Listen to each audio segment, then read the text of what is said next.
The fluorescent lights hummed their familiar tune above the emergency department when Maria Elena Vasquez pushed her cart through the double doors at 5:47 a.m.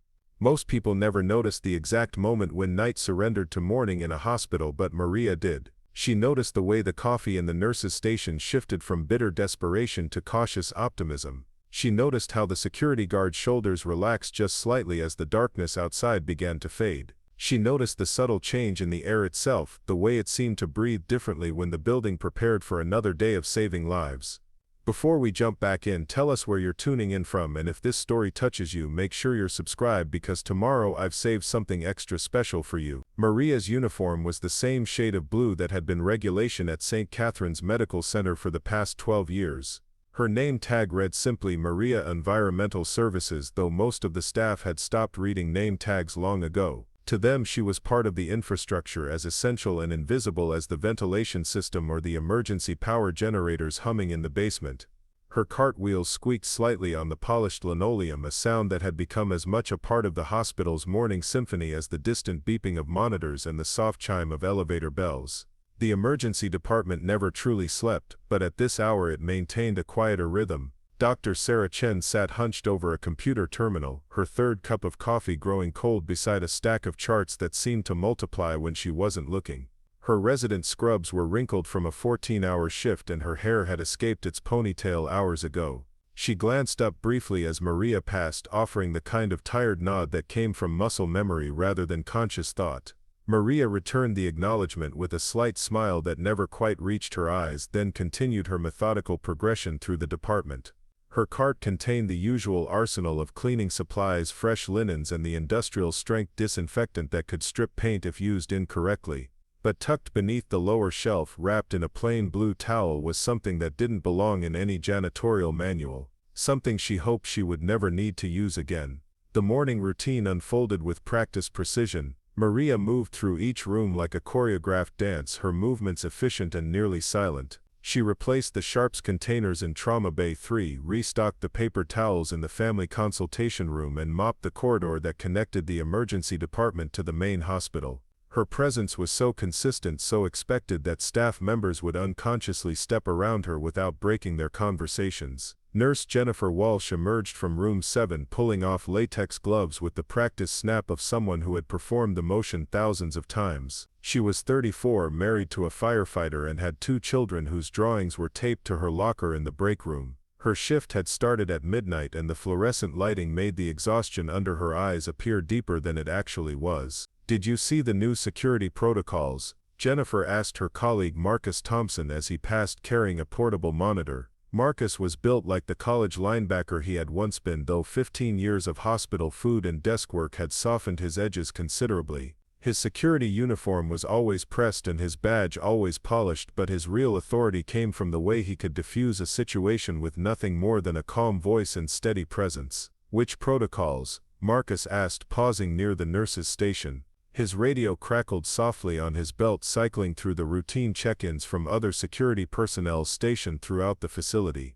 "The ones about the new threat assessment guidelines. Apparently administration thinks we need to be more aware of potential risks." Jennifer's voice carried the weary skepticism of someone who had seen enough bureaucratic changes to know that most of them would be forgotten within 6 months. Maria continued her work nearby, cleaning the surface of the medication cart with methodical strokes. She had learned long ago that people spoke more freely when they forgot she was listening. Not because they intended to be secretive, but because her presence had become so familiar that it faded into the background like white noise. "I read through them," Marcus replied, adjusting his belt. "Standard stuff mostly. Visitor screening, identification verification, emergency lockdown procedures. Nothing we haven't covered before." Dr. Chen looked up from her computer screen, pushing her glasses higher on her nose. "Did anyone actually read the part about armed threats? Because I'm pretty sure our current plan is to hide behind the medication cart and hope for the best." The comment drew tired laughter from the small group that had gathered near the station.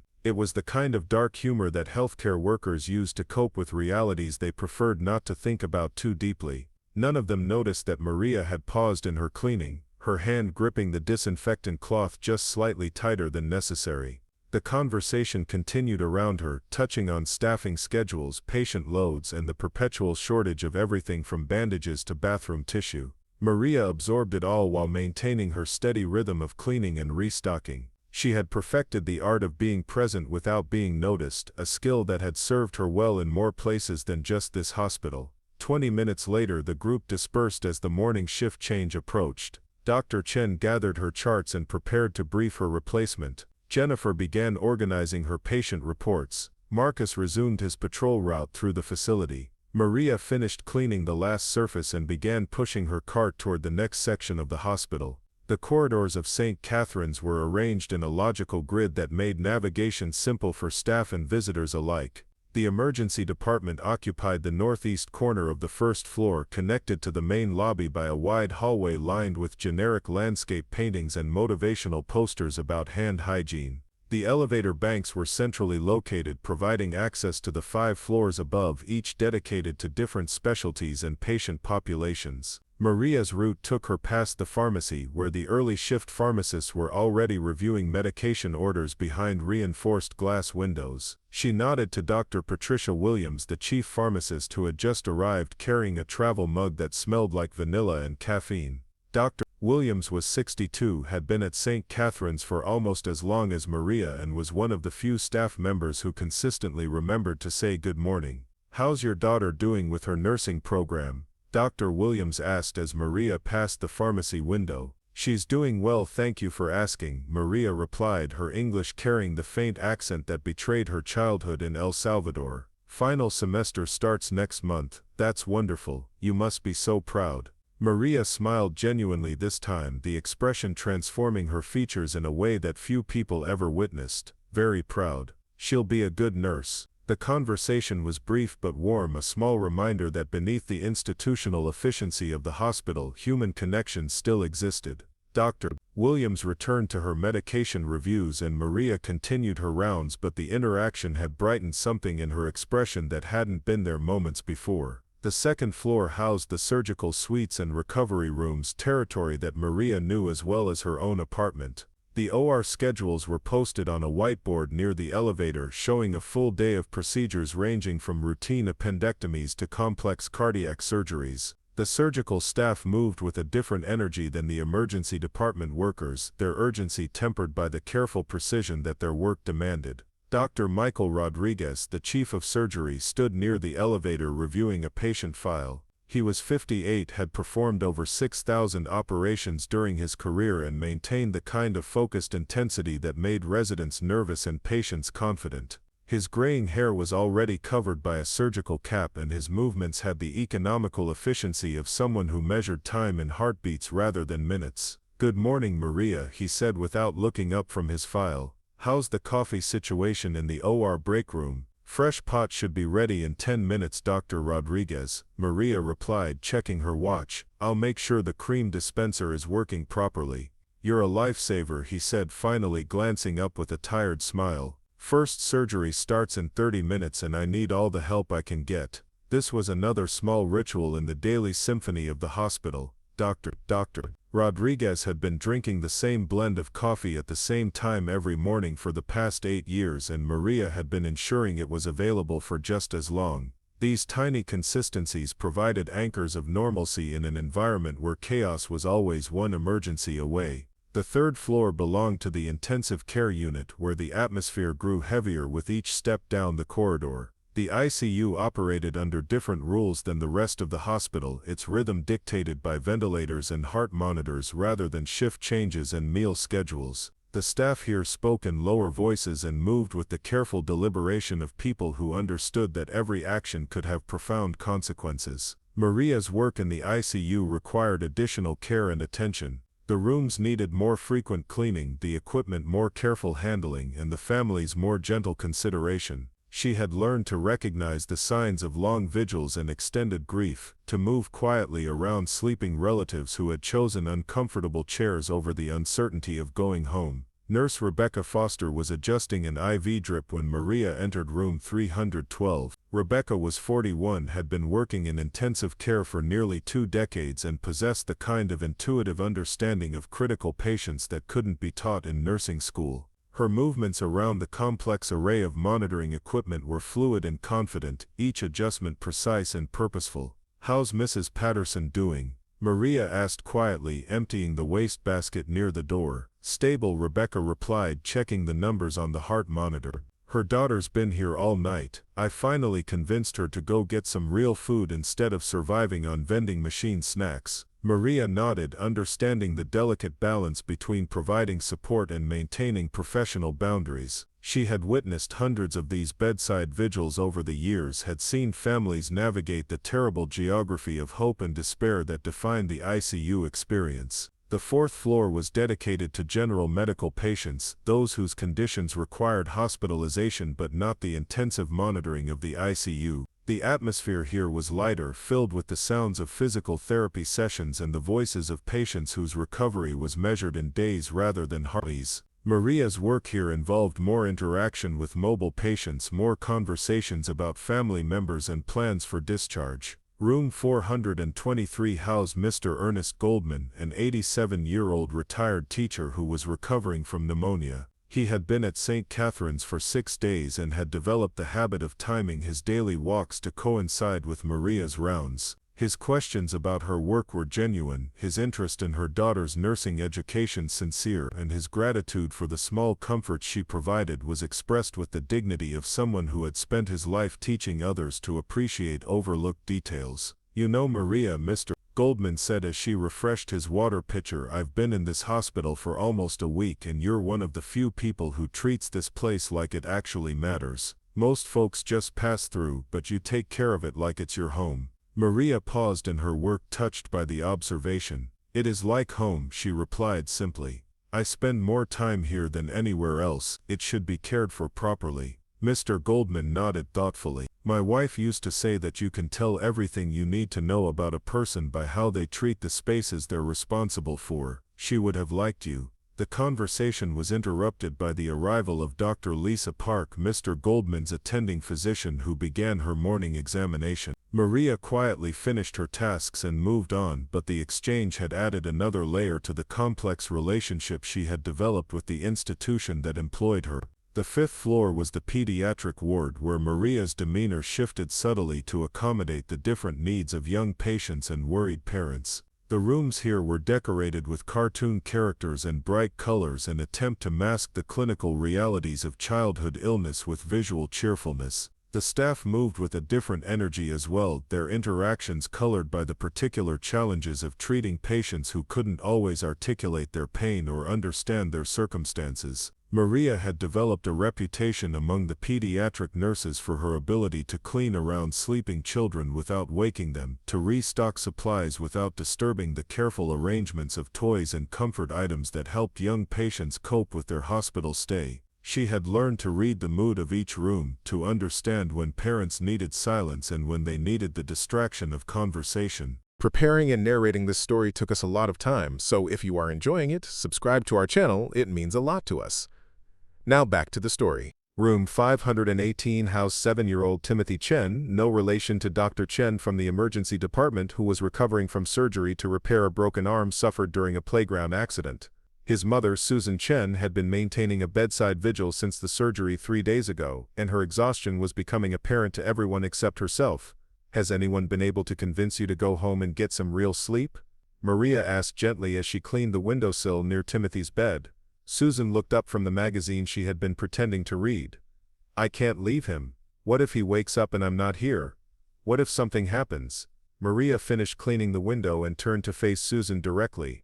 "Mrs. Chen, I've been working in this hospital for 12 years. I've seen a lot of children recover from surgery, and I've seen a lot of parents wear themselves out trying to be everywhere at once. Timothy needs you to be strong when he's ready to go home. That means taking care of yourself too." The conversation continued in the gentle way that Maria had learned to navigate these situations, offering support without overstepping boundaries, providing perspective without minimizing genuine concerns. Eventually, Susan agreed to go home for a few hours, understanding that her son's recovery would be better served by her own restoration. As the morning progressed, Maria's route took her through the administrative offices on the second floor, where the business of healthcare was conducted behind closed doors and computer screens. These rooms required different attention than patient areas, less frequent cleaning but more careful handling of sensitive documents and equipment. The office of Dr. James Mitchell, the hospital administrator, was particularly well organized, its surfaces arranged with the precision of someone who believed that external order reflected internal control. Dr. Mitchell was 54, had an MBA from Northwestern, and approached healthcare administration with the analytical mindset of someone who understood that saving lives required money. "Maria, do you have a moment, Doctor?" Mitchell asked as she knocked on his partially open door. "Of course, Dr. Mitchell. I wanted to thank you personally for the feedback you provided during last month's staff survey. Your observations about supply distribution efficiency were particularly insightful. We've implemented several of your suggestions, and they're already showing positive results." Maria was surprised by the acknowledgement. The staff survey had been distributed to all employees, but she hadn't expected her responses to receive individual attention from the administration. "I'm glad they were helpful," she replied. "I just noticed things during my rounds that might not be obvious from other perspectives." "Exactly. That's the kind of institutional knowledge we need to leverage more effectively. Would you be interested in participating in our quarterly operational review meetings? Your insights could be valuable." The offer was unexpected and flattering, but Maria declined politely. "I appreciate the invitation, Dr. Mitchell, but I think I'm most useful doing what I already do. I see things clearly because I'm not in meetings talking about them." Dr. Mitchell laughed and nodded. "Fair enough, but the offer stands if you ever change your mind." The interaction was unusual in its recognition of Maria's value beyond her assigned duties, but it also highlighted the careful boundaries she maintained around her role in the hospital ecosystem. She had learned that visibility could be as dangerous as it was rewarding, that some forms of recognition came with expectations she wasn't prepared to meet. By mid-morning, Maria had completed her primary rounds and begun the secondary tasks that filled the spaces between urgent cleaning needs. She restocked supply closets, updated inventory sheets, and performed the routine maintenance that kept the hospital's non-medical infrastructure functioning smoothly. The supply closet on the third floor was larger than the others, serving multiple departments and requiring more complex organization. Maria had developed a system for arranging supplies that maximized efficiency while maintaining easy access for staff members who needed items quickly during emergencies. As she worked, she could hear conversations from the nearby nurses' station, the routine discussions of patient care, staffing challenges, and administrative requirements that formed the background noise of hospital life. The voices were familiar, belonging to people she had worked alongside for years, but the content was professional rather than personal, focused on the immediate needs of patient care rather than the broader concerns that occupied her thoughts during quiet moments. Nurse Patricia Davis was discussing medication schedules with her colleague, reviewing the complex timing requirements for patients with multiple prescriptions. Patricia was 29, had been at St. Catherine's for 4 years, and approached her work with the methodical precision of someone who understood that small errors could have large consequences. "The new protocols are actually making things more complicated," Patricia was saying. "Instead of simplifying the verification process, we now have 3 additional steps that don't really add security, but definitely add time." Her colleague, Nurse Amanda Rodriguez, nodded in agreement. "I spent an extra 45 minutes last night just completing the documentation for Mrs. Harrison's pain medication. The old system would have taken 10 minutes and provided the same level of patient safety." Maria listened to the conversation while organizing bandage supplies, understanding the frustration that drove their comments. She had witnessed the implementation of dozens of new policies over the years, had seen well-intentioned changes create unintended complications for the staff members who had to navigate them daily. The complexity of modern healthcare was something that became apparent only when viewed from the perspective of someone who moved through all departments and observed all processes. Maria had developed an understanding of how the various systems interconnected, how changes in one area created ripple effects throughout the facility. This broader perspective was part of what made her valuable to the institution, though it was also part of what made her virtually invisible to most staff members. Her knowledge was practical rather than theoretical, gained through observation rather than education, accumulated over years of careful attention to details that others overlooked. The lunch hour brought a different rhythm to the hospital, as staff members rotated through break schedules and patient care continued with adjusted coverage. Maria typically ate her own lunch in the small break room designated for environmental services staff, a windowless space furnished with a microwave, a small refrigerator, and a table that had seen better decades. Today, however, she chose to eat outside on the small patio behind the hospital's main building. The October air was crisp and clean, a welcome contrast to the recycled atmosphere of the hospital's interior. The patio was seldom used except by staff members who needed a few minutes of genuine quiet, away from the constant activity and artificial lighting of their work environment. Maria's lunch was simple but satisfying, a sandwich her daughter had prepared the night before, an apple from the tree in her neighbor's yard, and coffee from the thermos she had filled at home before her shift began. She ate slowly, enjoying the silence and the feeling of natural sunlight on her face. The patio overlooked a small garden that the hospital had established several years earlier as part of a patient wellness initiative. The flowers had finished blooming for the season, but the remaining foliage created a peaceful view that provided psychological relief for anyone who took the time to notice it. As she ate, Maria thought about her daughter Carmen, who would begin her final semester of nursing school in just a few weeks. Carmen was 23, intelligent and determined, and possessed the kind of natural empathy that would make her an excellent nurse. She had chosen to attend the state university rather than the more expensive private schools that had accepted her, understanding that her mother's income required careful financial planning. The decision to pursue nursing had been Carmen's own, made after spending several summers volunteering at St. Catherine's during high school. She had observed the work that nurses performed, had seen the combination of technical skill and human compassion that the profession required, and had decided that it represented the kind of meaningful career she wanted to build. Maria was proud of her daughter's choice, but also aware of the challenges that lay ahead. Healthcare was becoming increasingly complex, with technological advances creating new capabilities, while also generating new pressure. The nurses she worked with were highly trained professionals, but they were also under constant stress to do more with less, to maintain quality care while managing ever-increasing patient loads. The sound of her pager interrupted her thoughts, alerting her to a spill in the emergency department that required immediate attention. Maria finished her apple quickly, packed her lunch container, and headed back inside to address the situation. The emergency department was busier than it had been during the morning hours, with several patient bays occupied, and the staff moving with the focused urgency that indicated active medical situations. The spill was in Trauma Bay 2, where a patient had become sick during examination, creating a cleanup situation that required immediate attention to maintain the sterile environment necessary for emergency care. Maria worked quickly and efficiently, using the specialized cleaning protocols required for biological hazards while staying out of the way of the medical staff who continued treating the patient. The work was routine but important, part of the invisible infrastructure that enabled healthcare providers to focus on their primary responsibilities. Dr. Chen was back on duty, having returned from her brief break with renewed energy and a fresh cup of coffee. She watched Maria work with the kind of professional appreciation that came from understanding how many different roles were required to maintain an effective emergency department.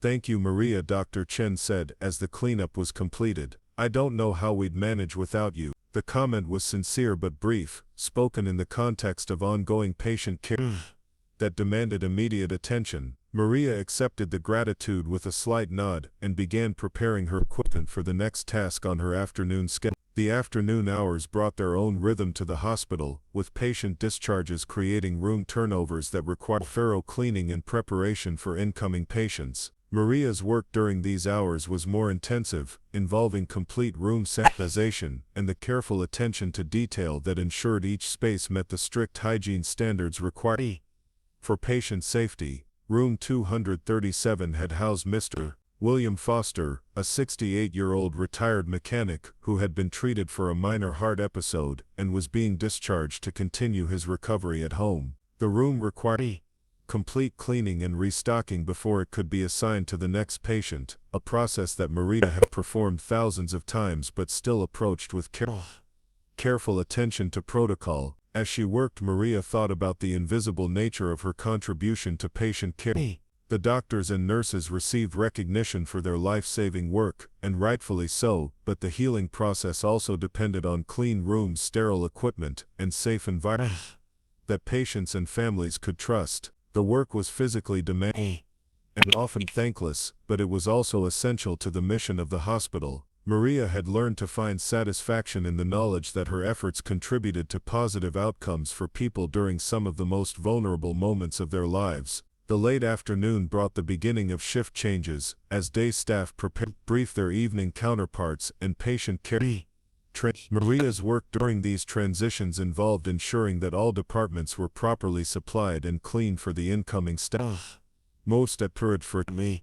But Wells, Median Cole. The nurses' station in the ICU was particularly busy during shift change, with detailed discussions of patient conditions, medication schedules, and treatment plans being passed from the department staff to their replacements. Maria worked quietly nearby, restocking supplies and ensuring that the work environment was ready to support the evening shift's responsibilities. Nurse Rebecca Foster was completing her briefing with the incoming nurse, reviewing the status of each patient with the careful attention to detail that critical care demanded. The conversations were conducted in the professional shorthand that healthcare workers use to communicate complex information efficiently. Mrs. Patterson in 312 is stable, but we're watching her fluid balance care.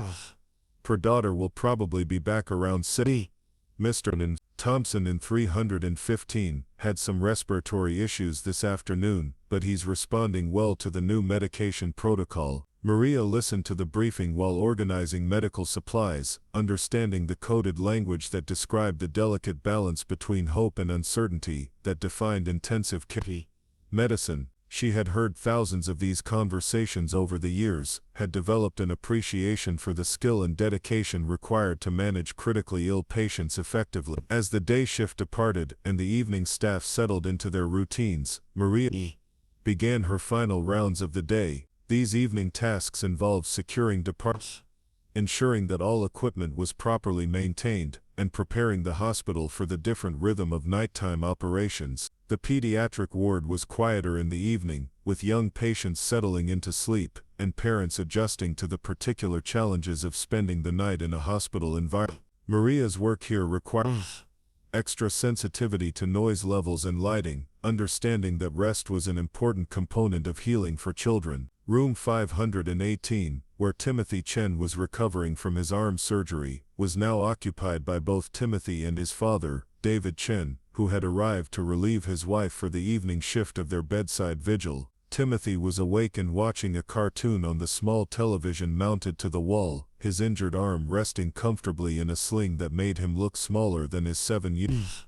"How are you feeling, Timothy?" Maria asked quietly as she emptied the wastebasket near his bed. "Better," Timothy replied, looking up from his cartoon. "My arm doesn't hurt as much as yesterday. Dad says I might get to go home tomorrow if the doctor says it's okay." "That's wonderful news," Maria said, genuinely pleased by his progress. "I bet you're looking forward to sleeping in your own bed again." David Chen looked up from the magazine he had been reading. "We really appreciate everything you've done to make Timothy comfortable during his stay. The little things you do don't go unnoticed." The comment touched Maria in a way that formal recognition never did. These personal acknowledgments from families reminded her that her work had meaning beyond the institutional requirements of her job description. As evening deepened into night, Maria completed her final tasks and prepared to end her shift.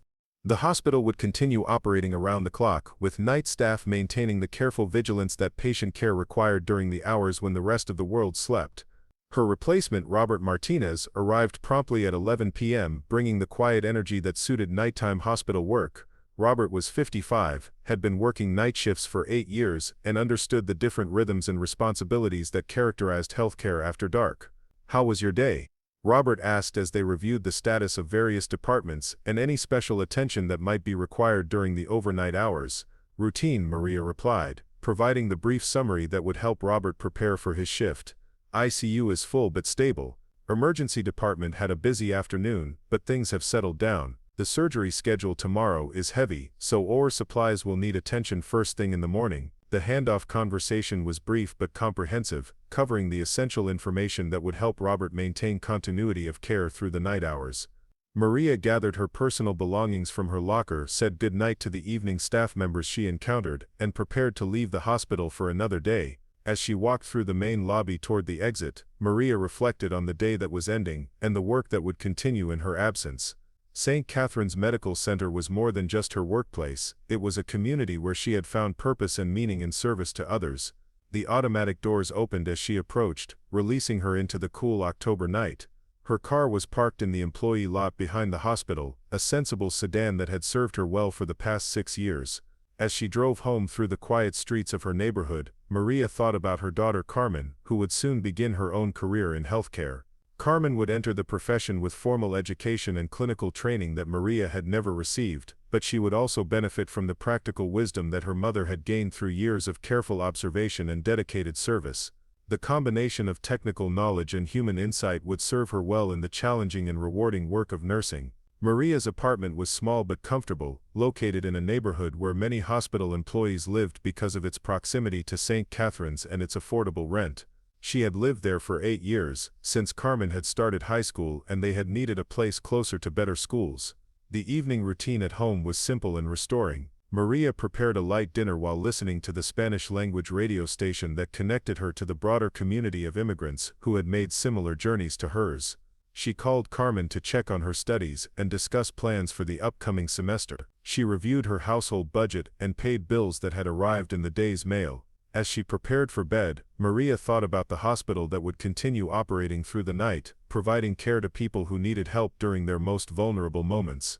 Her work there was part of a larger mission that extended far beyond individual job descriptions or organizational charts. Tomorrow would bring another day of routine tasks and unexpected challenges, another opportunity to contribute to the healing mission that gave her work its deeper meaning. She would return to St. Catherine's Medical Center not just as an employee reporting for duty, but as someone who understood that every small action could have profound consequences for people facing their most difficult moments. The hospital where she worked was more than just a building filled with medical equipment and pharmaceutical supplies. It was a place where human skill and compassion combined to create possibilities for healing and hope. Maria's role in that mission might be officially invisible, but it was personally meaningful in ways that no job description could adequately capture. As sleep approached, Maria felt the quiet satisfaction that came from work well done and purpose clearly understood.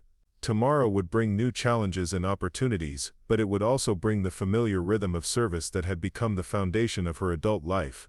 In a world that often seemed chaotic and unpredictable, the hospital provided structure and meaning that made everything else possible. The building itself would rest but never sleep, its corridors illuminated by emergency lighting, its essential systems maintained by night staff who understood the importance of continuity in healthcare. Patients would heal, families would hope, and dedicated professionals would continue the work of saving lives through the dark hours until morning brought a new day of possibilities. Maria's final thought before sleep was of her daughter Carmen, who would soon join the community of healthcare workers that had become her extended family. The next generation would bring new knowledge and fresh perspectives to the eternal challenge of healing, but they would also carry forward the traditions of service and dedication that made healthcare more than just another profession. The work would continue as it always had, driven by the fundamental human obligation to care for one another during times of need. Maria's contribution to that mission had been faithful and essential, even when it remained unrecognized by those who benefited from her efforts. Tomorrow would provide another opportunity to serve, another day to make a difference in ways both large and small. In the quiet of her bedroom, as the sounds of the city settled into the subdued rhythm of night, Maria Vasquez rested in the knowledge that her work mattered, that her efforts contributed to something larger than herself, and that tomorrow would bring another chance to serve the mission that had given her life its deeper purpose. The sound came first, not the sharp crack of gunfire that movies had taught people to expect, but something softer and more deliberate. A metallic click followed by the whisper of heavy doors sealing shut. Maria heard it from the supply closet on the second floor where she was conducting her weekly inventory of surgical linens. Her hands paused over the clipboard as her brain processed the sound, categorizing it against 12 years of institutional memory. The click was wrong. The main entrance doors to St. Catherine's were automated, designed to stay open during business hours to accommodate the constant flow of patients, visitors, and emergency personnel. They only locked during the night shift or during specific security protocols that Maria had never heard implemented during her tenure at the hospital. She set down her clipboard and moved to the small window that overlooked the main parking lot. The view was partially obscured by the angle, but she could see enough to notice that something had changed in the normal flow of activity around the building's entrance. Cars were parked in their usual spaces, but there was no movement of people coming or going. The sidewalk that typically carried a steady stream of visitors was empty. Maria checked her watch, 2:15 in the afternoon, peak visiting hours. The absence of normal foot traffic was as significant as a fire alarm, though no alarms were sounding. Her institutional knowledge told her that something was fundamentally wrong with this picture, even if she couldn't yet identify the specific threat. The hospital's public address system crackled to life, but instead of the usual announcements about visiting hours or parking regulations, there was only static. Then a voice that didn't belong to any staff member Maria recognized. "Ladies and gentlemen, St. Catherine's Medical Center is now under our control. All exits have been secured. All communication with the outside has been terminated. If everyone remains calm and follows instructions, no one will be harmed." The voice was male, controlled, and carried the kind of authority that came from preparation rather than panic. This wasn't a random act of violence or a mental health crisis. This was planned. Maria's body responded before her mind had fully processed the implications. She moved away from the window and deeper into the supply closet, her movements automatic and silent. Her hands found the blue towel she kept on the bottom shelf of her cart, the one that concealed something she had hoped never to use again. The weight of the pistol was familiar in her hands, though she hadn't held it in over 18 months. It was a compact Glock 19, loaded with 15 rounds plus one in the chamber. The weapon had been legally purchased and was properly registered, though its presence in the hospital violated multiple policies that could result in immediate termination. Maria had carried the gun to work every day for the past 3 years, ever since the incident at Metropolitan General Hospital across town. A disgruntled former employee had entered that facility with a shotgun and killed 2 nurses before taking his own life. The shooting had lasted less than 4 minutes, but it had changed Maria's perspective on hospital security in ways that official protocols never addressed. She had obtained her concealed carry permit through a course taught by a retired police officer who understood that legal firearm ownership required more than just passing a background check.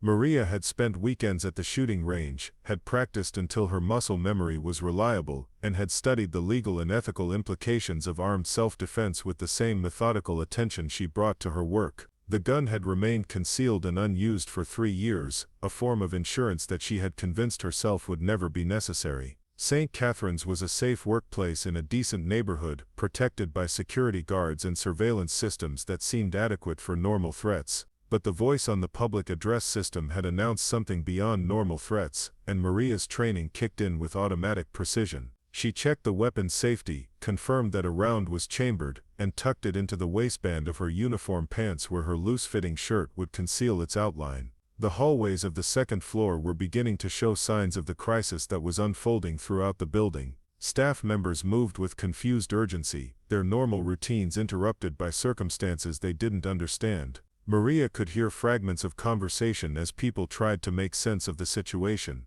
"Did you hear that announcement? What's happening with the phones? I can't get a dial tone. Security isn't answering their radios." Maria absorbed the information while maintaining her normal appearance and pace. Panic would spread quickly through the hospital if staff members couldn't maintain their composure, and panic would make the situation more dangerous for everyone involved. She made her way toward the main stairwell, avoiding the elevators that could become traps if the building's systems were compromised. Her movement through the hospital was purposeful but not rushed, designed to gather information without attracting attention to herself. The stairwell was busier than usual, with staff members moving between floors to check on colleagues and patients. Maria descended to the first floor, where the situation became clearer and more alarming. The main lobby of St. Catherine's had been transformed into something resembling a military checkpoint. 3 men in dark clothing controlled the space, their weapons visible but not currently aimed at anyone. They wore tactical gear that suggested training and preparation, and their positioning indicated familiarity with crowd control techniques.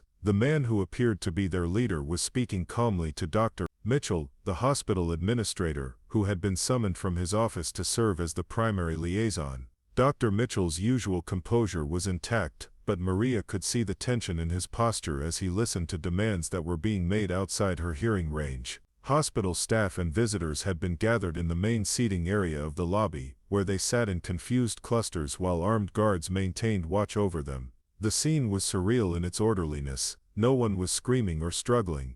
The gunmen were not shouting or making threats. It looked more like an unusual meeting than a hostage situation, except for the weapons and the locked doors. Maria positioned herself in an alcove near the gift shop where she could observe without being easily noticed. Her years of institutional invisibility served her well in this context, as the gunman's attention was focused on the more obvious authority figures and the larger groups of people. From her vantage point, she could see that the gunman had established control over the main entrance and the primary corridors that connected different sections of the hospital. Their positioning was tactically sound, allowing them to monitor movement throughout the first floor while maintaining escape routes if the situation deteriorated. The leader finished his conversation with Dr. Mitchell and addressed the assembled group in the same controlled voice that had made the initial announcement. "We are here for a specific purpose that does not involve harming any of you. Our business is with certain individuals who have used this hospital to conduct activities that violate international law. Once our objectives are accomplished, we will leave and normal operations can resume." The explanation was vague but delivered with conviction, as if the speaker believed in the legitimacy of his actions.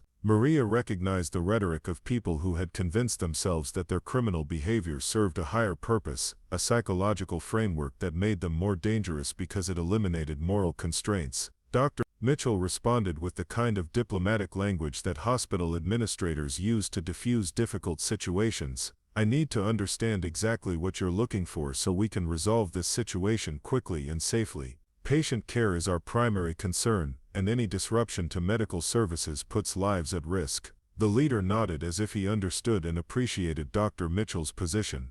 "Doctor, we have information that this hospital is being used to treat individuals who should face justice for war crimes committed in Syria. We believe that certain patients have been admitted under false identities to avoid prosecution by international authorities." The accusation was specific enough to suggest research and planning, but vague enough to encompass multiple possible targets. Maria realized that this wasn't a random attack or a domestic grievance. These men believed they were conducting some kind of international law enforcement operation, which made them both more predictable and more dangerous. Dr. Mitchell's response was measured and professional. "I can assure you that St. Catherine's admits patients based solely on medical need and legal documentation. We don't have the authority or capability to verify international legal status, nor would we deny medical care based on unproven allegations." The exchange continued in the same polite but tense manner, with both sides maintaining diplomatic language while preparing for the possibility that negotiations would fail.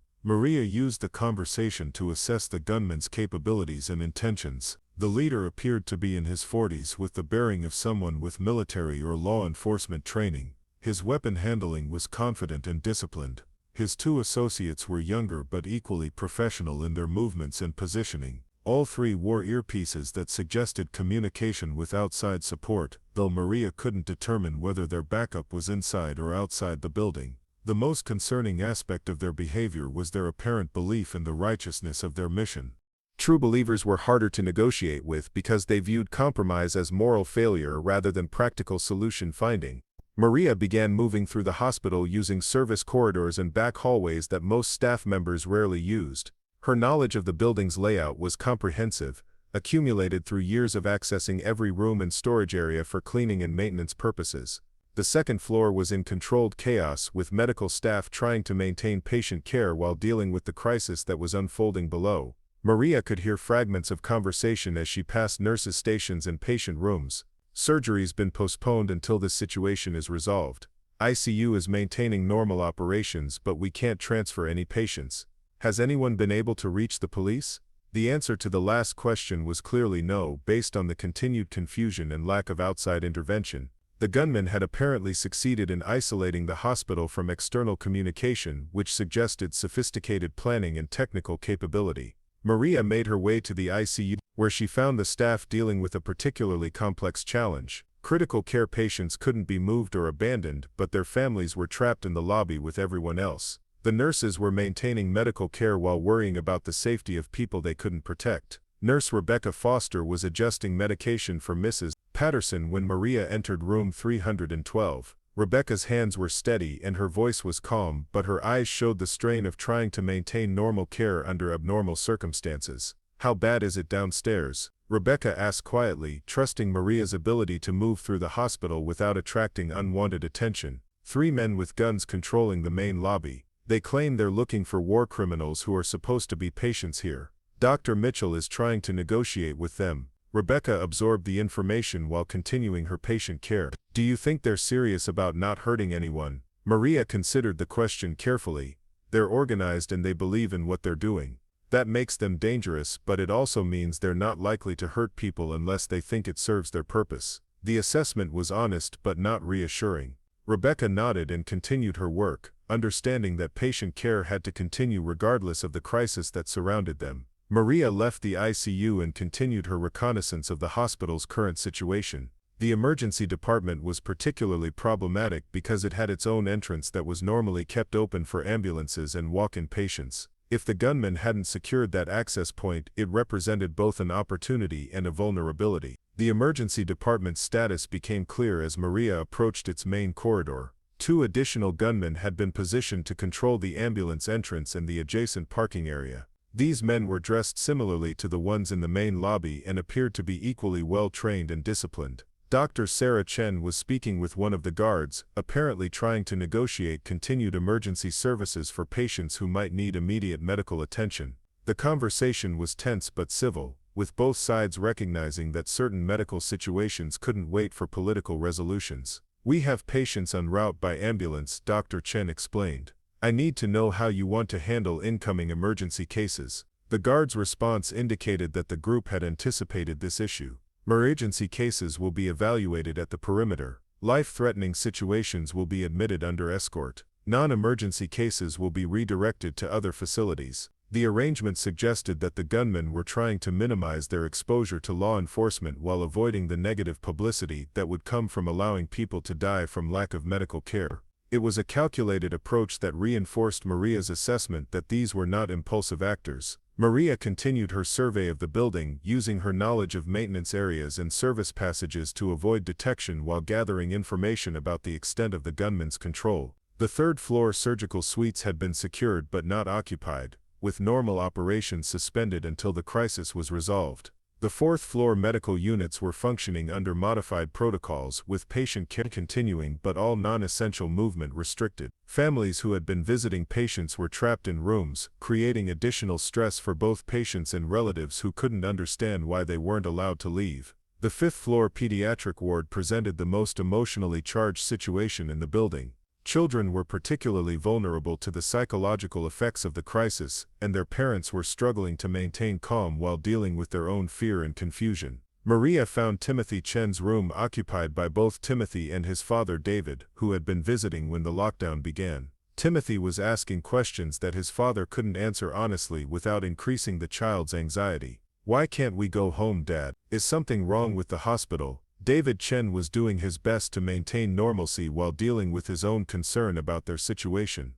"The hospital has some security issues they need to work out, Timothy. We need to stay here until they're finished." Maria knocked softly and entered the room, maintaining the normal routine that would help keep Timothy calm. "How are you feeling today, Timothy? Is your arm bothering you?" "It feels okay," Timothy replied, momentarily distracted from his anxiety about the larger situation. "But Dad says we can't leave until the hospital fixes some problems." Maria glanced at David Chen, understanding his desire to protect his son from unnecessary fear.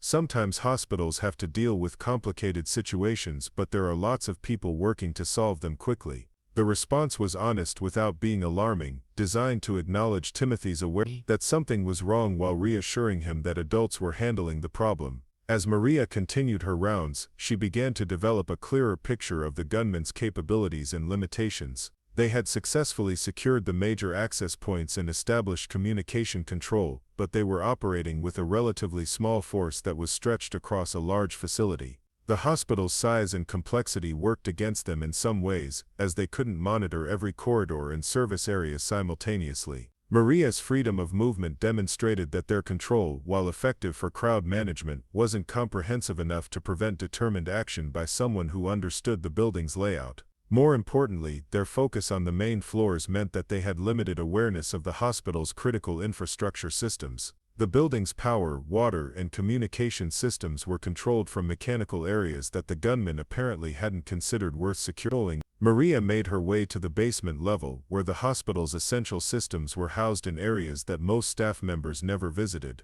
The mechanical rooms, electrical panels, and communication hubs that kept St. Catherine's functioning were protected only by locked doors and the assumption that unauthorized people wouldn't know how to access them. The main electrical room was secured with a standard lock that Maria's master key could open. Inside, she found the control panels that managed power distribution throughout the building. Her knowledge of the hospital's infrastructure was limited, but she understood enough to know that these systems could be used to create distractions or communication opportunities if the situation deteriorated. The communication hub was located in an adjacent room and contained the servers and switching equipment that managed the hospital's internal phone system, internet access, and connection to external emergency services. The gunmen had apparently cut the main phone lines, but the system's complexity meant that alternative communication methods might still be available to someone who understood how to access them. Maria photographed the relevant control panels with her cell phone, which still had limited functionality for local storage even though outside communication had been blocked. The information might prove useful if circumstances required her to take more direct action to resolve the crisis. As she prepared to leave the basement, Maria encountered Robert Martinez, the night shift janitor who had apparently been trapped in the building when the lockdown began. Robert looked confused and worried, uncertain about what was happening upstairs and whether he was safe in the mechanical areas. "Maria, what's going on up there? I heard some kind of announcement, but I couldn't understand what was happening." Maria explained the situation in terms that would help Robert understand without causing panic. "There are armed men who have taken control of the main floors. They say they're looking for specific patients, but they're keeping everyone in the lobby until they find what they want." Robert absorbed the information with the kind of practical concern that came from years of working in institutional settings. "Are we safe down here? Should we try to get out somehow?" The question required careful consideration. The basement level offered concealment and access to critical systems, but it could also become a trap if the gunmen decided to expand their search of the building. "For now we're safer staying out of sight," Maria replied. "If you want to leave, the loading dock might not be secured, but you'd be taking a risk that they have people watching the outside of the building." Robert decided to remain in the basement for the time being, understanding that his unfamiliarity with the crisis situation made independent action dangerous. Maria left him in the mechanical room with instructions to stay quiet and avoid using any systems that might attract attention. As she made her way back to the upper floors, Maria began to formulate a plan based on her assessment of the situation. The gunmen were professional and disciplined, but they were also operating with limited resources in an environment they didn't fully understand. Their primary advantage was their control of the main gathering areas and their ability to threaten civilians who couldn't defend themselves. Their primary disadvantage was their unfamiliarity with the hospital's layout and their dependence on cooperation from staff members who had no real incentive to help them accomplish their mission. Maria's unique position in the hospital ecosystem gave her several advantages that the gunmen couldn't have anticipated. Her institutional invisibility allowed her to move through the building without attracting attention. Her comprehensive knowledge of the facility's layout and systems provided tactical options that weren't available to people who saw the hospital only as a medical facility. Most importantly, her concealed weapon gave her the capability to take direct action if negotiations failed and the situation turned violent. She hoped that such action wouldn't be necessary, but her training and experience had taught her that hope was not a tactical plan. The main lobby presented the same controlled scene when Maria returned to observe the ongoing negotiations. Dr. Mitchell was still serving as the primary liaison, attempting to address the gunmen's demands while protecting the safety of staff and visitors. The leader's patience appeared to be wearing thin as his search for the alleged war criminals failed to produce results. His voice remained controlled, but his body language showed increasing frustration with the hospital's inability or unwillingness to identify the patients he was seeking. "Doctor, we have reliable information that at least 2 individuals with outstanding international warrants are currently receiving treatment in this facility. Your continued denials are not helpful to resolving this situation peacefully." Dr. Mitchell's response maintained the diplomatic tone he had established, but Maria could hear the strain in his voice. "I've provided you with access to our patient database and admissions records. If such individuals were here under their real names, we would have found them by now. It's possible that your information is incorrect or that these people are at a different facility. The suggestion that their intelligence might be wrong clearly irritated the leader, whose commitment to his mission appeared to be based on absolute certainty about the righteousness of his cause. Our information is accurate, Doctor. These men are here, and we will find them. The only question is whether your staff will continue to cooperate or whether we need to take more direct measures to complete our search. The implicit threat in the statement marked a shift in the negotiation dynamic, moving from diplomatic requests toward coercive demands. Maria recognized the escalation as a sign that the situation was approaching a critical decision point where violence became more likely. She began positioning herself closer to the main lobby, using the gift shop and adjacent corridors to maintain observation while preparing for the possibility that direct intervention might become necessary. Her weapon remained concealed but accessible, and her mental preparation shifted from information gathering to tactical planning. The afternoon was advancing toward evening, and the extended duration of the crisis was beginning to affect everyone involved. The gunmen were showing signs of stress from maintaining constant vigilance in an unfamiliar environment. The hospital staff were struggling to maintain patient care under increasingly difficult circumstances. The civilians trapped in the lobby were becoming more anxious as their situation remained unresolved. Maria understood that time was working against everyone involved. The longer the crisis continued, the more likely it became that someone would make a mistake that would turn a tense standoff into a violent confrontation. Her years of observing human behavior in stressful situations had taught her to recognize the warning signs that preceded the breakdown of controlled situations. The moment of decision was approaching, and Maria began to prepare for the possibility that her unique position in the hospital might require her to take action that no one else could take. The weight of the concealed weapon reminded her that some forms of protection couldn't be provided by security guards or negotiated through diplomatic conversation. As evening approached St. Catherine's Medical Center, the crisis that had begun with controlled professionalism was showing signs of strain that threatened to transform a tense situation into something far more dangerous for everyone trapped inside the building. The first shot shattered the controlled atmosphere that had defined the standoff for over 4 hours. It came from somewhere near the emergency department entrance, followed immediately by shouting and the sound of running feet on polished linoleum. Maria felt the familiar surge of adrenaline that accompanied the transition from potential violence to actual combat, her body responding with trained reflexes that bypassed conscious thought. Through the gift shop window, she watched the main lobby transform from an organized hostage situation into chaos. The leader was speaking rapidly into his earpiece while his 2 associates moved to defensive positions behind the reception desk and information kiosk. Dr. Mitchell and the other civilians dropped to the floor or sought cover behind furniture, their diplomatic immunity from violence suddenly revoked by circumstances beyond anyone's control. Maria drew her weapon in one fluid motion, the Glock emerging from its concealment with the practiced ease that came from thousands of hours of training. Her thumb found the safety, her finger settled into the trigger guard, and her eyes began scanning for targets and threats with the automatic assessment that separated trained operators from armed civilians. The shooting had originated from the emergency department, where the sound of breaking glass suggested that someone had attempted to breach the secured entrance. Maria couldn't determine whether the initiative had come from outside law enforcement or from hospital staff who had decided to take independent action, but the result was the same. The carefully maintained balance of the hostage situation had collapsed into active violence. The leader's voice cut through the lobby noise with military precision. "Secure all corridors. Anyone not in compliance will be considered hostile. Execute Phase 2 immediately." Phase 2 apparently involved abandoning the pretense of peaceful resolution in favor of aggressive room-to-room searches. The gunmen's restraint had been tactical rather than moral, and the outbreak of violence had freed them from the public relations concerns that had limited their actions during the negotiation phase. Maria moved through the service corridors with enhanced speed and purpose, no longer concerned with maintaining her invisible status. The building's security had fundamentally changed, and her role needed to evolve from observer to active participant in whatever was about to unfold.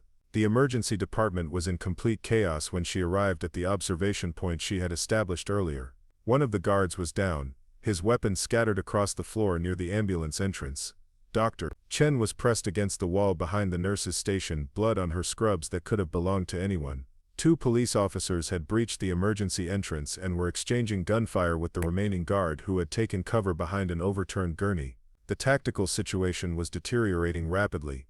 The police presence meant that the building was no longer isolated, but it also meant that the gunmen would abandon their careful approach in favor of whatever desperate measures they believed necessary to complete their mission. Maria assessed the engagement from her concealed position, noting the angles of fire and the positions of both combatants and civilians.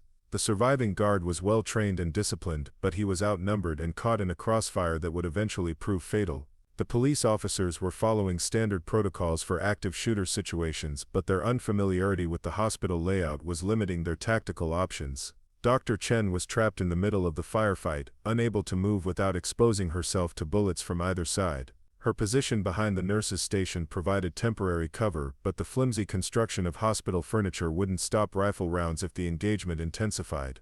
Maria made her decision with the same methodical calculation she applied to her daily work routines. The guard's position behind the gurney was tactically sound but psychologically vulnerable. He was focused entirely on the police threat in front of him, unaware that hospital employees might pose additional dangers from unexpected directions. She moved through the service corridor that connected to the emergency department's medication storage area, a route that would place her behind and to the left of the guard's position. Her approach was silent and deliberate, each step planned to avoid the scattered debris that could alert him to her presence. The sound of gunfire continued to echo through the emergency department as Maria positioned herself for the engagement that would either save lives or end her own. The guard was less than 15 feet away, his attention completely focused on the police officers who were attempting to advance through the main entrance. Maria's shot was perfect in its precision and devastating in its effect. The suppressed round took the guard in the upper chest, dropping him instantly without the dramatic collapse that movies had taught people to expect. He simply stopped moving, his weapon falling silent as his threat to everyone in the emergency department disappeared. The sudden cessation of return fire confused the police officers who maintained their defensive positions while trying to understand why their opponent had stopped shooting. Doctor. Chen raised her head cautiously from behind the nurse's station, uncertain whether the silence represented safety or a more complex threat. Maria remained concealed in the medication storage area, unwilling to reveal herself to police officers who might not distinguish between helpful hospital employees and additional threats. Her weapon was ready for immediate use, but her position allowed her to observe the situation without becoming part of it.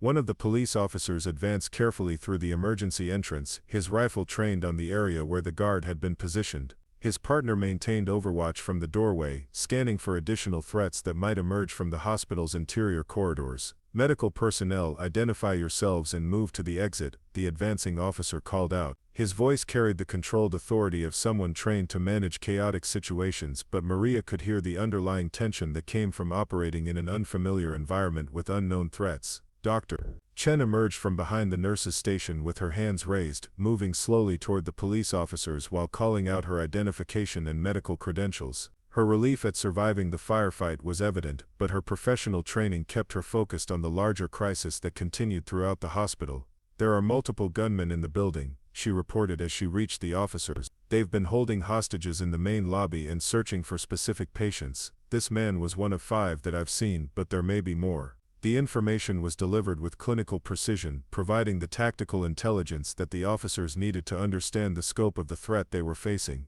Maria listened from her concealment while formulating her next move in what had become a building-wide combat situation. The police radio traffic that followed Dr. Chen's briefing indicated that law enforcement agencies were mobilizing significant resources to address the crisis at St. Catherine's. SWAT teams, hostage negotiators, and federal agents were en route, but their arrival would take time that might not be available to the people trapped inside the building. Maria understood that the next 30 minutes would determine whether the situation resolved through tactical intervention or escalated into the kind of mass casualty event that transformed hospitals into crime scenes. Her unique position gave her capabilities that external law enforcement couldn't replicate, but it also placed responsibilities on her that she had never asked to carry. She began moving toward the main lobby through routes that would avoid the areas now occupied by police officers. Her knowledge of the hospital's layout provided tactical advantages that could prove decisive if the remaining gunmen decided to implement whatever final phase they had planned for their mission. The main lobby had been transformed into a fortified position when Maria reached her observation point.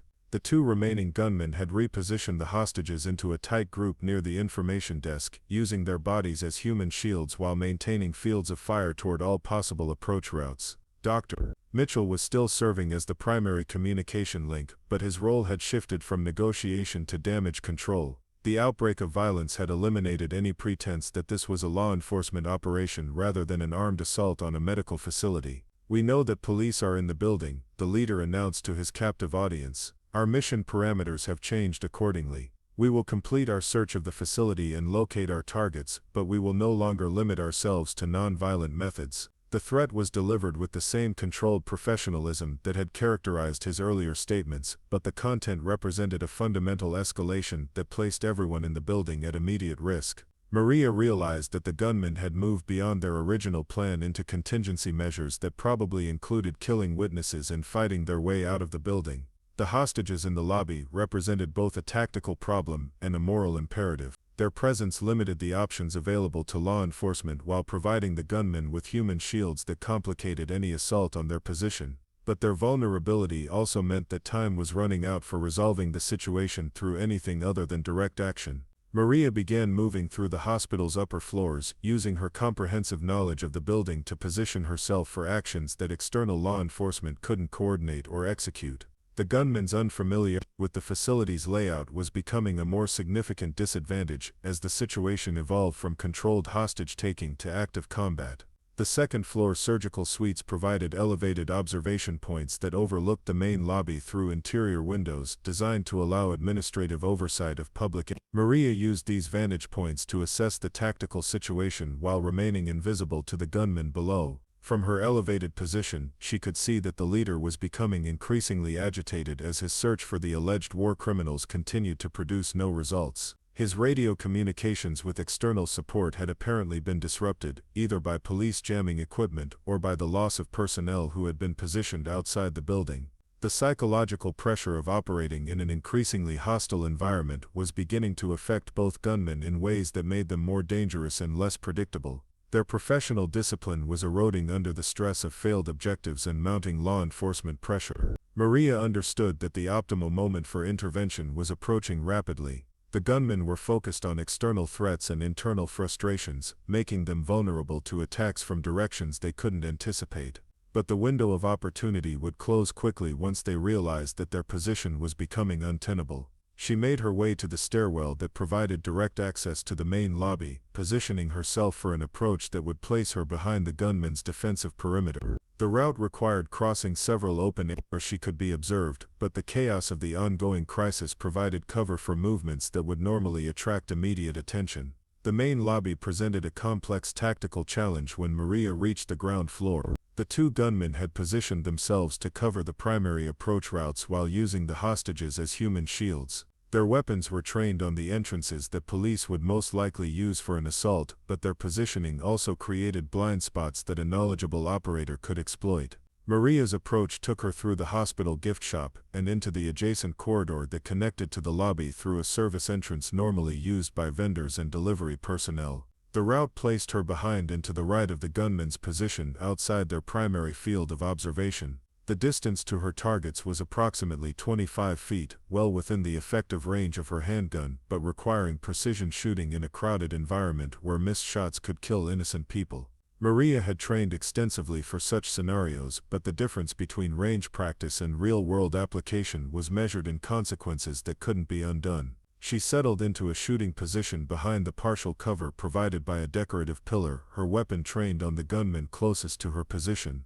Her breathing slowed to the controlled rhythm that optimized accuracy under stress, and her finger found the trigger with the practice pressure that would deliver precise shots when the moment came. The leader was speaking into his radio again, apparently receiving instructions from external support that Maria couldn't hear. His agitation was increasing, and his gestures were becoming more animated as he struggled to maintain control over a situation that was clearly deteriorating beyond his original parameters. "We have 15 minutes to locate the targets and extract," he announced to his partner. "After that, we implement the final protocol and withdraw through the emergency routes." The final protocol apparently involved killing the hostages, based on the way both gunmen checked their weapons and adjusted their positions for better control over the captive civilians. Maria realized that her window for intervention was closing rapidly, and that decisive action was required to prevent a massacre. Her first shot took the nearest gunman in the head, dropping him instantly and silently.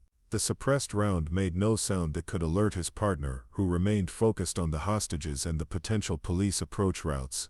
Maria's second shot followed within 2 seconds, striking the leader center mass and eliminating his threat to the innocent people he had been preparing to execute. The lobby fell into sudden silence as the immediate threat disappeared. The hostages remained on the floor, uncertain whether the danger had passed or merely changed forms. Dr. Mitchell raised his head carefully, scanning the area for additional threats while trying to understand what had just happened. Maria remained in her concealed position, weapon ready for any additional threats that might emerge from other areas of the building. Her shots had eliminated the immediate danger to the hostages, but the overall situation remained fluid until law enforcement could secure the entire facility. The police officers who had been positioning themselves for an assault on the lobby arrived within minutes, finding a scene that defied their tactical expectations. The gunmen were down, the hostages were unharmed, and there was no obvious explanation for how the situation had been resolved. Dr. Mitchell provided what information he could to the responding officers, describing the sudden end to the standoff without being able to identify who had taken the decisive action.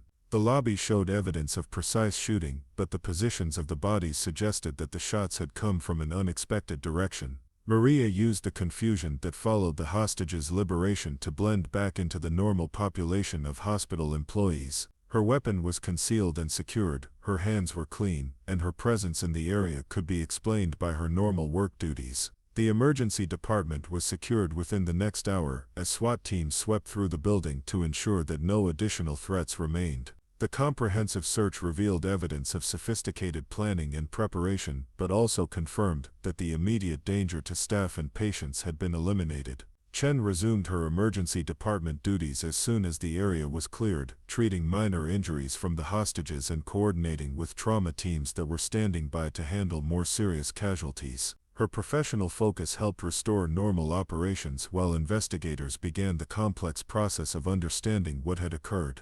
The investigation that followed would eventually reveal the gunmen's identities and motivations, their connections to international disputes that had nothing to do with St. Catherine's Medical Center, and their fundamental error in believing that war criminals were receiving treatment at the facility. But the immediate aftermath belonged to the restoration of normal hospital operations and the treatment of people whose lives had been disrupted by violence they had never chosen to experience. The staff of St. Catherine's returned to their primary mission of healing and caring, leaving the questions of justice and accountability to other professionals. Maria resumed her cleaning duties as the building gradually returned to its normal rhythm. The evidence of the afternoon's violence was being documented and removed by investigators, but the emotional impact on staff and patients would require more time to heal. She worked methodically through her evening routine, restocking supplies and ensuring that the departments affected by the crisis were ready to resume full operations. Her movements were calm and purposeful, showing no signs of the stress that came from close-quarters combat and life-or-death decision-making. The weight of the concealed weapon reminded her that some forms of protection couldn't be provided by institutional policies or security procedures. The afternoon had demonstrated that safety ultimately depended on the willingness of individuals to take personal responsibility for defending innocent people against those who would harm them. As the evening shift took over the hospital's operations, Maria reflected on the choices she had made and the lives that had been saved through actions that would never be officially acknowledged. The investigation would focus on the gunmen's motivations and methods, not on the hospital employee who had ended their threat to innocent people. The anonymity that had defined her professional life had also protected her from scrutiny that could complicate her continued service to the institution she had dedicated 12 years to supporting. Her contribution to the day's events would remain unrecognized, but the people who returned safely to their families would represent a form of recognition that no formal ceremony could provide. The hospital settled into its normal evening rhythm as Maria completed her shift and prepared to return home. The crisis had tested everyone's capabilities and revealed strengths that many people hadn't known they possessed. The staff of St. Catherine's had maintained patient care under extraordinary circumstances, demonstrating the dedication that made healthcare more than just another profession. Tomorrow would bring new challenges and opportunities to serve the community that depended on the hospital for its most critical needs. The building would continue operating around the clock, its mission unchanged by the afternoon's violence, its commitment to healing strengthened by the recognition that some threats required direct action to neutralize.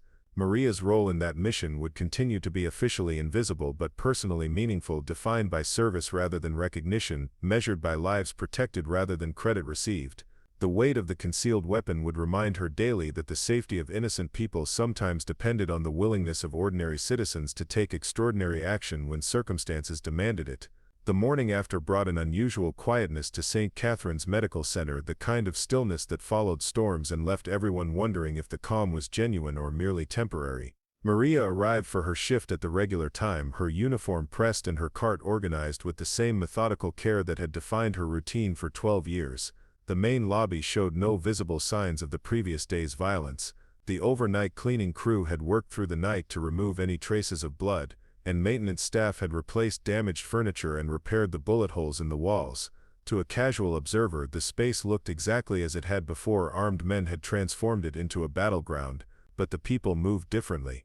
Staff members who had been trapped in the lobby walked with the careful awareness of survivors, their eyes automatically scanning for exit routes and potential threats. Visitors spoke in lower voices as if loud conversations might somehow trigger a return to the chaos they had witnessed or heard about on the news. Detective Sarah Walsh stood near the information desk reviewing security footage on a tablet while speaking quietly with Dr. Mitchell. Detective Walsh was 38, had worked hostage situations for 8 years, and possessed the particular combination of analytical thinking and human intuition that made her effective at reconstructing violent events from fragmentary evidence.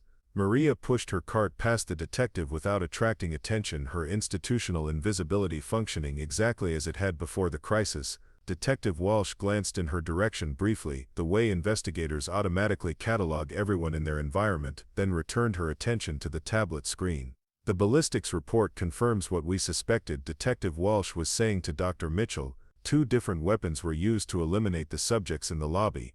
The shots were fired from close range with exceptional accuracy, suggesting advanced training or significant experience with firearms. Dr. Mitchell nodded thoughtfully. "Do you have any leads about who might have taken that action?" "I've been trying to think of anyone on our staff who would have the capability and access to do something like that." "We're working through several possibilities," Detective Walsh replied diplomatically. "The shooting location suggests someone with detailed knowledge of the building layout and the ability to move through the hospital without being detected by either the perpetrators or the hostages." Maria continued her methodical progression through the lobby, cleaning surfaces that were already spotless and restocking supplies that hadn't been depleted. Her work provided perfect cover for listening to conversations that might reveal the direction of the investigation into her actions. The detective's questions had apparently extended to multiple staff members, though none of the interviews had produced useful information about the identity of the person who had ended the hostage situation. The hospital's employees were cooperating fully with the investigation, but their genuine ignorance about the shooter's identity was hampering efforts to solve what had become a politically sensitive case. Dr. Chen emerged from the elevator carrying a coffee cup and a folder of patient files. Her emergency department duties had resumed normal operations, though the psychological effects of the previous day's violence were still evident in her careful attention to her surroundings. "Any progress on identifying our mystery marksman?" Dr. Chen asked as she joined the conversation near the information desk. Detective Walsh shook her head. Whoever it was knew exactly what they were doing and took significant care to avoid leaving evidence. "We have shell casings, ballistics data, and trajectory analysis, but no fingerprints, DNA, or witness identification." The professional frustration in the detective's voice was understandable. The shooting had prevented a massacre and saved the lives of everyone in the lobby, but the lack of cooperation from the unknown shooter was complicating efforts to understand the full scope of what had occurred. Maria finished her work in the lobby and moved toward the elevator banks, her departure as unremarkable as her presence had been. The investigation would continue around her, but her careful preparation and execution had left law enforcement with a puzzle that couldn't be solved through conventional investigative methods. The second-floor surgical suites had resumed normal operations, with procedures scheduled throughout the day to address the backlog created by the previous day's disruption. Dr. Rodriguez was reviewing patient files when Maria entered the area, his focus entirely on the medical challenges that awaited him in the operating room. "Good morning, Maria," Dr. Rodriguez said without looking up from his charts. "I wanted to thank you for keeping the coffee fresh yesterday, even with everything that was happening." Small normalcies helped maintain some sense of stability during a very difficult day. The comment was sincere but revealed nothing about Dr. Rodriguez's awareness of Maria's role in resolving the crisis. His focus remained on medical care rather than the investigation that was consuming other areas of the hospital. Maria acknowledged his gratitude with a slight smile and continued her rounds, understanding that most staff members would never know how close they had come to experiencing a tragedy that her intervention had prevented. The third-floor ICU presented its usual atmosphere of controlled intensity, with patients requiring constant monitoring and families maintaining vigils that measured time in heartbeats rather than hours. Nurse Rebecca Foster was adjusting medication when Maria entered Mrs. Patterson's room. "How is she doing?" Maria asked quietly, checking the supplies that had been depleted during the previous day's disruption. "Much better," Rebecca replied. "Her vital signs have stabilized and we're optimistic about her recovery. Yesterday's stress didn't help her condition, but she's a fighter." The conversation was routine and professional, focused on patient care rather than the violent events that had occurred elsewhere in the building. Rebecca showed no awareness that Maria had played any role in protecting the ICU from potential violence that could have disrupted critical medical care. Maria's rounds through the hospital revealed a consistent pattern. Staff members were grateful that the crisis had ended without casualties, but they attributed their safety to law enforcement intervention rather than actions taken by hospital employees. The investigation was generating curiosity and speculation, but no one suspected that the person they were looking for walked among them every day. The pediatric ward on the 5th floor had been particularly affected by the previous day's events, with children asking questions that parents struggled to answer honestly without creating additional anxiety. Timothy Chen was being discharged that morning, his arm sufficiently healed to allow him to continue his recovery at home. "I'm glad you're feeling better, Timothy," Maria said as she cleaned the room that would soon be prepared for the next young patient. "I hope you'll be more careful on the playground from now on." Timothy grinned and nodded enthusiastically. "Dad says the hospital has really good security now, so other kids will be safe if they get hurt and have to come here." The innocent comment reflected the way children process traumatic events, focusing on reassurance rather than the complexity of adult violence. Timothy's recovery represented the hospital's return to its primary mission of healing, regardless of the circumstances that had temporarily disrupted that work. As the morning progressed, Maria observed the various ways that different people were processing the previous day's experience. Some staff members discussed the events openly, analyzing what had happened and speculating about how similar situations might be prevented in the future. Others seemed to prefer focusing on their normal duties, using routine work as a form of psychological healing. Dr.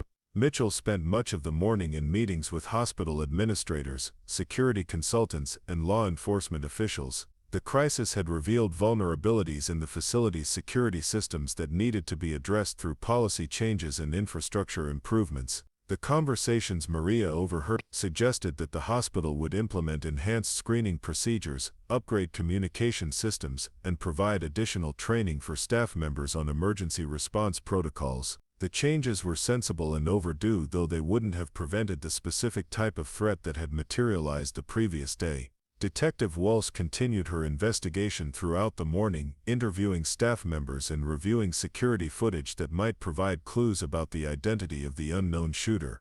Her methodical approach was professional and thorough, but Maria's careful preparation was proving effective at concealing her involvement. The detective's questions focused on employees with military or law enforcement backgrounds, people who had access to firearms, and individuals who possessed detailed knowledge of the hospital's layout. Maria technically qualified for consideration in all three categories, but her institutional invisibility had prevented anyone from thinking of her as a person of interest.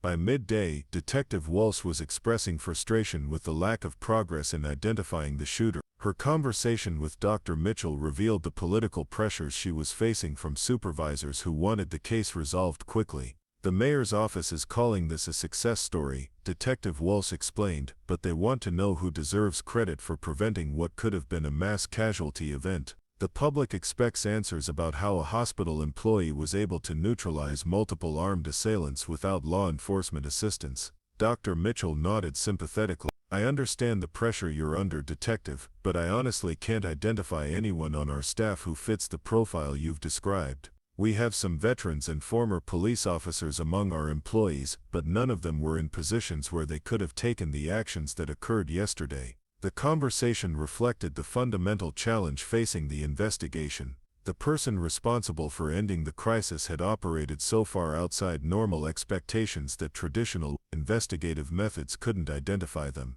Maria continued her afternoon duties while monitoring the progress of the investigation that was consuming significant resources without producing useful results. Her anonymity was protecting her from scrutiny, but it was also demonstrating the limitations of law enforcement approaches that relied on conventional assumptions about criminal behavior. The emergency department had returned to normal operations with Dr. Chen treating the routine injuries and illnesses that constituted the bulk of emergency medical care.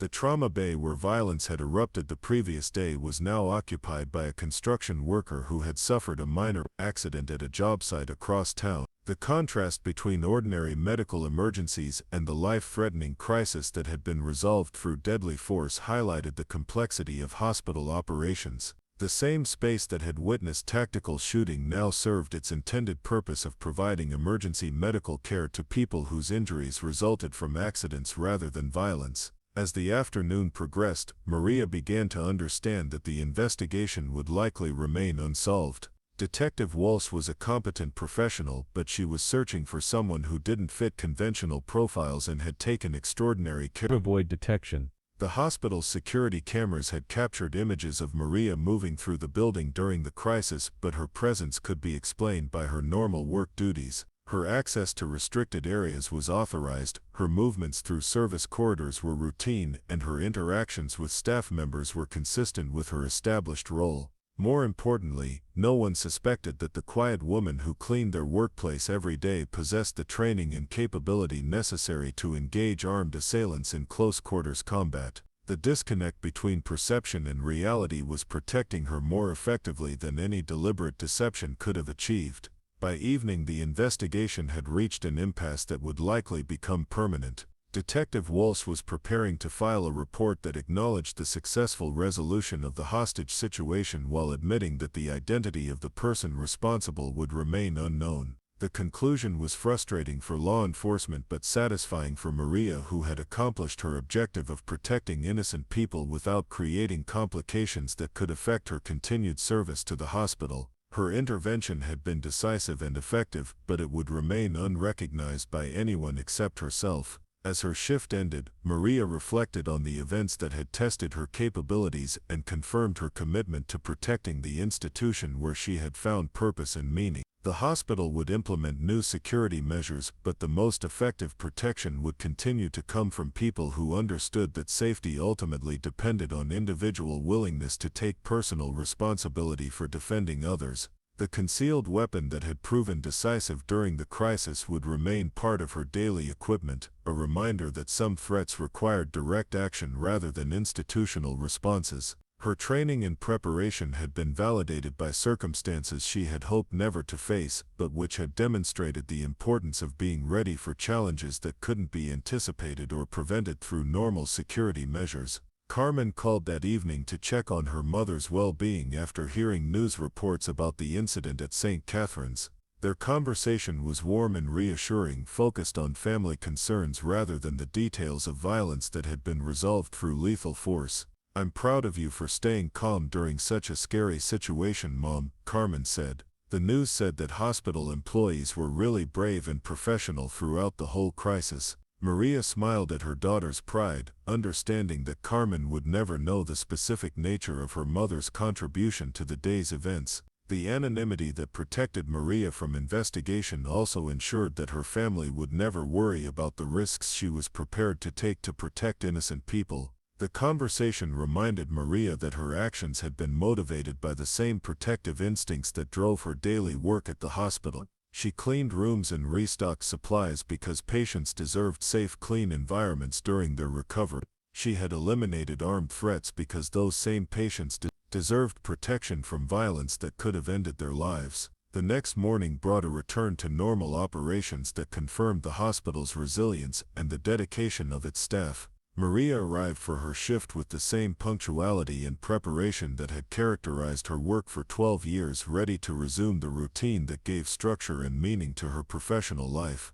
Detective Walsh's investigation would continue for several more days before being officially suspended due to lack of evidence. The case would remain open but inactive, a reminder that some problems were solved by people who preferred to remain anonymous rather than seeking recognition for their actions. The hospital implemented its enhanced security measures over the following weeks, but the most important change was invisible. Maria continued her daily rounds with the quiet confidence that came from knowing she was prepared to defend the people and institutions she served, regardless of the threats that might emerge from circumstances beyond anyone's control. Up next, you've got two more standout stories right on your screen. If this one hit the mark, you won't want to pass these up. Just click and check them out.